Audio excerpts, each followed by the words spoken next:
Otro área que podemos trabajar con la pelota para el bruxismo es por encima de la oreja.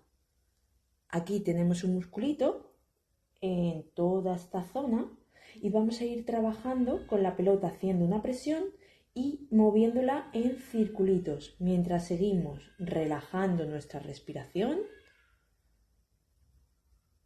y dejándonos llevar para que la pelota vaya penetrando poco a poco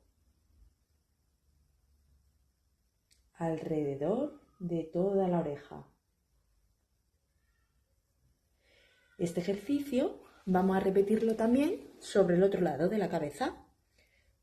Colocamos la pelota por encima y vamos moviendo. Vamos relajando.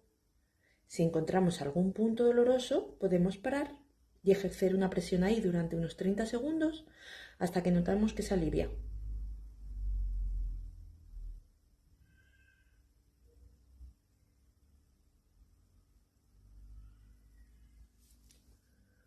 Por último, utilizando nuestras manos, vamos a colocarlas por la rama de la mandíbula y vamos a ir recorriéndolo hacia atrás.